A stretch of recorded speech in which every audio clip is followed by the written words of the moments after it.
how to help someone who has a digital addiction. We know there's a problem, but what's the solution? Hi, everyone. It's Natalie. I hope you're having a wonderful week so far. Growing up, I remember playing outside all day long in the summer. We went to the pool, we ran around the neighborhood, we rode bikes. We may have watched one 30-minute sitcom after dinner, but we certainly didn't look at screens all day. There's some good things that we can do with technology. I'll be the first to admit it, but we are just beginning to see the impact of devices on the generation that grew up with them, and that impacts them physically, emotionally, and psychologically. Today is part 2 of my podcast on digital addiction. Last week, I spoke to Dr. Nicholas Kardaras about the impact of technology and digital devices. We talked about his research and the books Glow Kids and Digital Madness. Please take the time to go back and listen to that episode from last week. You'll find a link in the show notes if you need it. This week, we're going to go even deeper into how to help someone with a digital addiction. Dr. Kardaras is the foremost expert on the topic. He's been interviewed hundreds, if not thousands of times on this topic. I want to point out, he doesn't say that all technology is bad. It's part of our world. He actually helps us understand how to build our own immune system, if you will, so we can better handle technology and limit it emotionally and psychologically. You'll find transcripts from my interviews, more articles, plus access to other topics like this one on my website, natalietysdal.com. And please reach out if you have a suggestion or a topic or some feedback for me. I love hearing from you. Let's get started today with part 2 of this interview with Dr. Nicholas Kardaras. I want to go a little bit deeper into what to do. So, I think there are many people listening who are thinking, I messed up. I didn't know. My kids had phones when they were 10, and I have a son who plays 10 hours a day or whatever it is. Let's talk about your treatment programs and how can we, first of all, reprogram? Can we take away what we've already given? I often like to use the analogy of once you open that door, it is hard to close it. Once that horse leaves the barn, right? Once the horse leaves the barn, it's hard to get him back in. That is so, so true. So can we spend some time here talking about reprogramming, your treatment centers, what they are, what can be done, and maybe some success stories from people who have found themselves here? Yeah, and I think, parents who, look, we were all, to some degree, we all drank the Kool-Aid. We were all told that this is going to be the way of the future. And I think the narrative for a lot of parents was they didn't want their kids to be behind in the digital age. Right. God forbid, little Johnny and Susie weren't going to be digitally, adept. And I think part of the problem was we conflated the modern screen world with television. And most of us grew up on television. So we said, these are just smaller TVs. What can go wrong? But these were algorithmically fueled, ubiquitous. These were significantly more impactful than television. And even television, as you were on TV for a long time, wasn't without its issues. So having said all that, I think the good news is there is treatment if people cross the tipping point into really, the people that come into my treatment program, I have a program that specializes with young adult distress. We treat 17 to 30 years old, and it's the failure to launch profile. It's that 18, 20-year-old who's just not thriving. And it's usually a combination of some mental health issues, some screen time issues, and maybe some self-medicating with substance use. So it's like our textbook client is that 19-year-old who went away to college, and once they went away to school and their parents weren't there helicoptering and helping them through their lives, weren't able to navigate on their own. And then all of a sudden flunked out because they stopped going to classes, because they stayed in the dorm room on their computers all day, and then are back in mom and dad's basement. So there is treatment. We do a digital detox for 6 weeks. We do a lot of cognitive behavioral therapy. We do a lot of life skills, how to relaunch into the world and have healthy resilience and resources to be able to navigate, because you're not going to be digitally abstinent, in 21st century America, unless you're a recluse or hermit or Amish. The world's not going to go Amish at this point. So we have to teach people how to do what we call mindful digital usage. But if you've crossed the line of having a real problem, you do have to unplug for a few weeks to reset yourself, because everything's been dysregulated neurologically, adrenally. People that are been on screens for 14, 15 hours a day, they need a reset. And so we do that in addition to teaching these skills.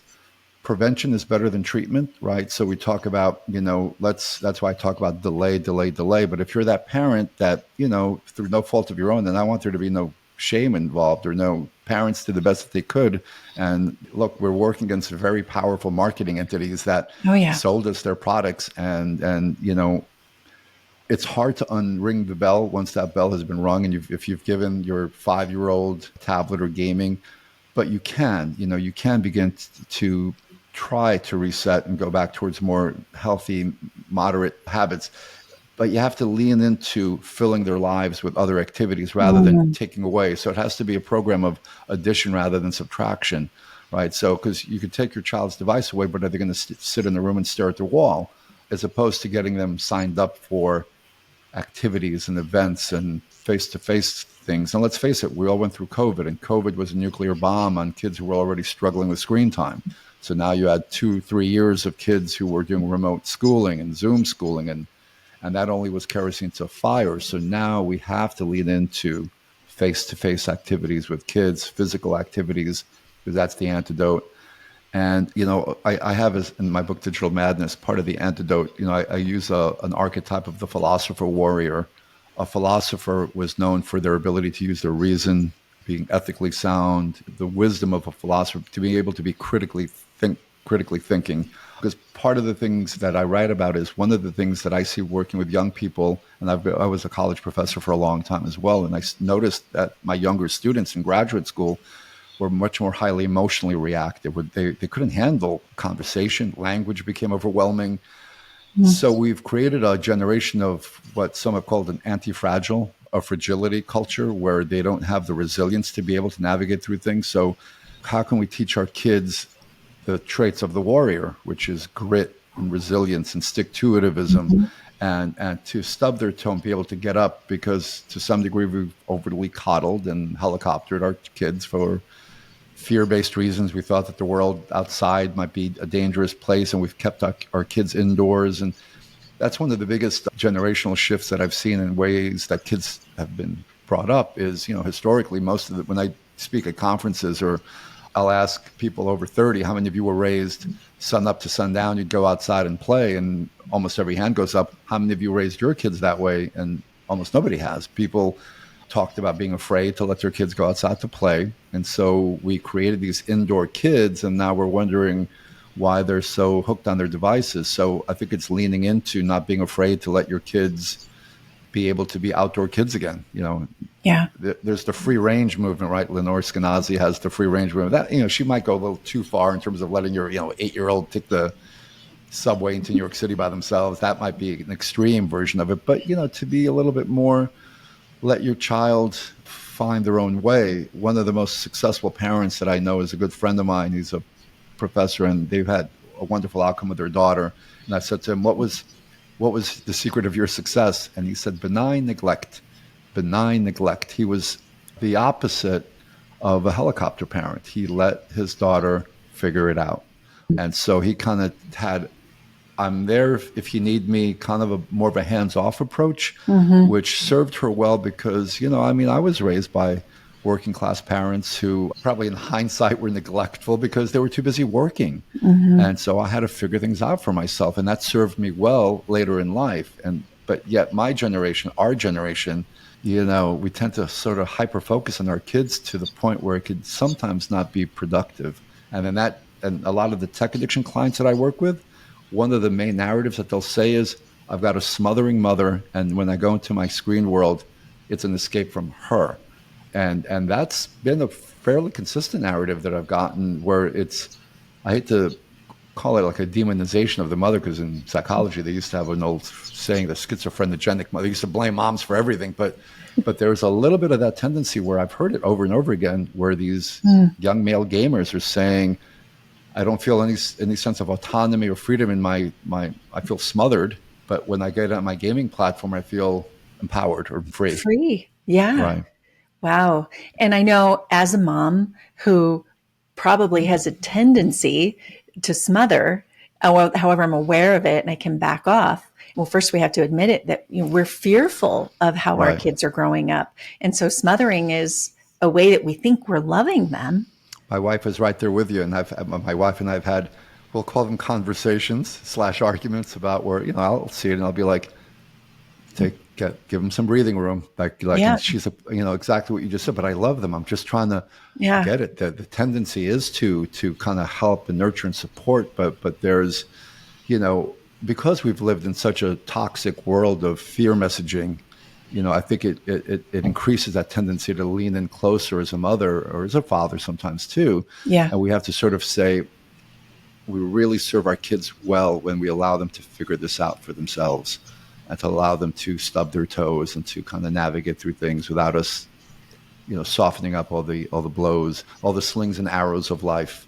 However, we're talking about like boundaries. Mm-hmm. So when it comes to digital, we can't let them stub their toes when the stakes are so high. Well, but that's right. You're right. Checkmate. Good point. I mean, I'm not saying sort of be free range digitally. I'm saying allow kids to sort of develop their own psychological immune system so that when they do enter the digital landscape, they're now informed they're more resilient. They have a better, clearer sense of autonomy and identity.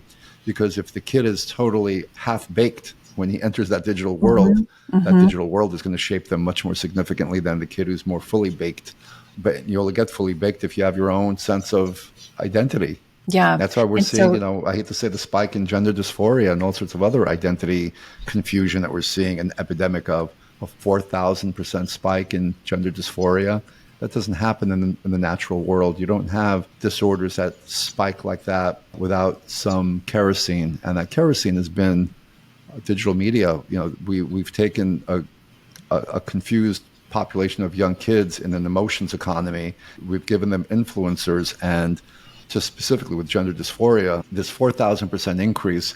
In the addiction recovery world, we used to have a phrase that we used to say, if somebody had an addiction, they would sometimes do a geographic. And doing a geographic meant you would move and say that I'm going to get better. If I live in New York and I move to LA, life will be better because happiness lay over yonder. You don't identify your struggle as being an internal struggle. You identify it as being. And so I think a lot of young people who are experiencing some psychological distress today are doing a gender geographic. They're saying, I don't like my life. I don't like who I am. And maybe happiness lays across the gender divide. And I'm seeing all these influencers who are but they're shaping the narrative so significantly that it becomes an appealing message. Well, let me try walking over to that side and maybe I'll be happier as a young person. So all the trans and non-binary explosion that we're seeing, to me, is a direct reflection of the social media shaping influences of some of these influencers. Where they might not have even been aware of the possibility or the thought in their world. Now, some people would argue their world has been expanded. They didn't know it was out there, and now they have a new awareness. It's age inappropriate, exposing kids developmentally at an age when they're, it's almost sexualizing kids at an age. We talk about developmental windows.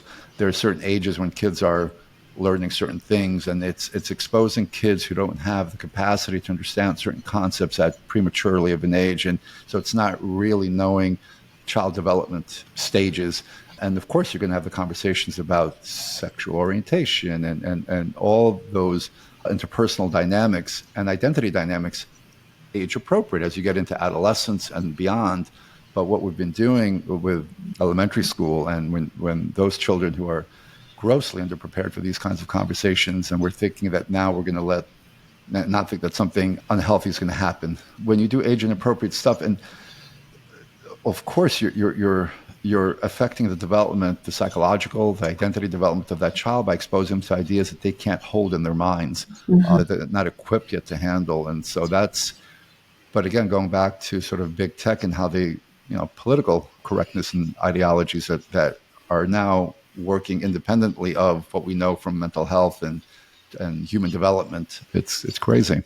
Yeah, I can think of a lot of things now that you mentioned this that are age inappropriate. That I did a podcast a year or so ago with an expert in young teen girls and social media, and we talked about how we are literally taking kids, throwing them into a jungle and saying, "Good luck, the lions and the bears and the tigers, and just good luck," and we're not even aware that they are going to get eaten alive because we don't Right. even know what they're viewing because it's 2 minute or 20-second clips that we're not See, even aware of it. right. And see, that's the part when I was saying, let them figure it out. I wouldn't throw them into the jungle and let them figure it out there, because I think once you do that, I think, I was talking before about letting kids develop their own sense of identity and autonomy before they enter the digital arena, because once they enter the digital jungle or arena, or they're going to get eaten alive, Yeah. especially the kids who don't have a clear sense of, I call it like mooring or tethering, right? What used to shape our identities historically, and if you study sociology, community, family, cultural norms. We used to have community institutions, everything from Boy Scouts, Girl Scouts, Rotary clubs, faith-based institutions, community. All these things were like these were the lattice framework that helped create a person's sense of who they are in space and in place. And now all of that's been pulled upside down. And so Yeah. in that void, in that vacuum of who am I, in that identity confusion, now you have all this other messaging of coming in that is, I just think, particularly toxic, because the whole role of the society and us as parents is to be creating an intrinsically strong young person who has a clear sense of identity that's informed by their cultural heritage, their ancestral, we used to take pride in ancestral knowledge, and here's who your grandparents were, and here's who, and we're passing this lineage down to you, and this helps inform you in a healthy way because it's your root system. Yeah. Now, essentially, kids don't have a root system, Yeah. and without that root system, you're flotsam floating in the sea, and you'll latch on to, because I've been an expert witness in, we won't have time to go into that, but there was a capital murder case of a young teen in Florida who was a YouTuber who became a young suburban white kid who became ideologically brainwashed by ISIS. Was recruited by, was such an empty kid. He had no core identity for a variety of reasons. And once he started going down he just happened to watch a YouTube video about Syria and Assad, but then the algorithm started sending him ISIS recruitment content. Within 6 months, he converted to Islam, and he committed a very horrific murder. He essentially decapitated a 13-year-old boy, and he tried to kill 3 other people in the name of Allah. And his mother just thought he was on his computer in his room. His mother just thought he was being safe because he was indoors. Didn't realize that he was going down this ideological rabbit hole where he got brainwashed, essentially. And I was an expert witness in this case. And what I told my wife was the most unnerving about this whole case that I worked on for a few months, about a year and a half ago, was how normal this kid was. This wasn't I had to go interview him in prison, and I thought I was going to meet the junior Charles Manson, like a sociopath. And when I met kind of a sweet kid, because when COVID had delayed his case by about 2 years. So he was sitting in prison without any computers, without any brainwashing influence. So he had landed back to who he really had been as a 15-year-old. Made eye contact, warmly greeted me, sat down, was profoundly remorseful for what he had done, because now that the brainwashing had worn off, he tried to kill himself twice in prison because he couldn't believe what he had done. And I said to my wife, what was unnerving is this was a kid that we would have probably hired as a babysitter because he was so normal and polite. I never would have imagined a kid like this would have been able to commit these crimes, and these were some of the most horrific crimes that you could imagine. And it happened in a matter of 6 months of just 24/7 inundation of some of this toxic YouTube brainwashing. Wow. So, that's an extreme outlier. I get it, but it was a pretty normal kid. It wasn't it was just a kid who felt empty and was looking for a team to belong to, and he chose the wrong team. And There then are a these lot bad of things happened. teams online. That's right. One search for something can lead That's that right. algorithm to continue putting you down that path to different teams you might not know about. Wow. So what was the result then for him? Will he have a future? Will he get out? No. How have you been able to help him? Well, they were just looking to, his defense was just, it was an insanity defense, and it was insanity by digital media, essentially. They got the death sentence off the table, which is what the goal was. They never expected him to be acquitted but it was enough to get the death sentence off. But it's life in prison. Wow. And I don't want to say deservedly so, but these were pretty horrific crimes. But it was hard to make the argument, well, insanity is a pretty high threshold. But the upside of it was it got a lot of media coverage, and it raised some awareness that, hey, 30 years ago, people would join cults and sometimes Yeah. do really strange things under cults, whether it was Dave Koresh or Jim Jones. But then you needed a charismatic leader. You needed to kind of be there in person. It took a lot of effort to be brainwashed by a cult leader because it was a retail cult. Now, in the digital age, you could have people brainwashed, ideologically brainwashed online in ways that were unimaginable 30 years ago. So in that sense, Oh my ideological goodness. brainwashing is a Yeah, thing. even more so with more people who are very Right. influential. A much wider net with much more insane people who have a Yeah. wider audience that they could now, preach to. Who are very entertaining, by the way. Well, and the FBI is aware of this. The FBI, by the way, is actively monitoring because they know that the low hanging fruit for some of these folks is the lonely white male. And so they're actively so ISIS produces 5 videos a day in multiple languages and by the way, I was shown some of these recruitment videos, super high production values. This was not Al Qaeda. This was sophisticated. And if you didn't know better, if you and I watched some of these videos, it was appealing. They made ISIS sound like they were community oriented. They were building wells. They were about these wonderful things. And if you didn't know better, this was pretty compelling content. And so the FBI is monitoring some gaming platforms, some chat forums like 4chan, where the lost and the lonely go to congregate. And because that's where some of these different radical groups, left wing, right wing, and Islamic, are recruiting. Yeah. And that's another vulnerability point in the digital world. Can our more vulnerable ones be plucked off by some of these extremist groups? Yeah. Well, I don't like to leave people with just the doom because now we're scared. Really? You don't want to do that? But it's important because then we're like, okay, now what do I do? And so you've mentioned your treatment centers and you've mentioned having the immunity and building that immunity. And I love the idea of addition instead of subtraction, or both, a little more addition than subtraction, that idea. But can you leave us with at least 2 or 3 things we can do, especially if we have kids who are already there? They're on YouTube or they're Minecraft or they're whatever it is, or even adults. Like, what can you leave us with to be better? Yeah, I do think, your parents are within their rights to be able to know what their kids are viewing online. That this idea of privacy, this isn't your kid's diary. Yeah. This is the neighborhood that your kids are hanging out in, and you have a right to know what neighborhood they're in. Years ago, they used to have that public service announcement. It's 10 o'clock. Do you know where your children are? They used to say that in New York. So it's 10 o'clock. Do you know who your kids are with? And this means, you checking their searches and their profile and doing that regularly and being transparent about it, not doing it in some nefarious behind closed doors where you say, look, I care about what you're seeing. And while you live under my roof, this is what we're going to do because I love you, come from a place of love and compassion and really also try to model what you preach. If you're talking about certain digital habits, try to embrace those digital habits yourself because kids pick up on hypocrisy really well. Oh yeah. And so you can't be on your computer while you're on your computer.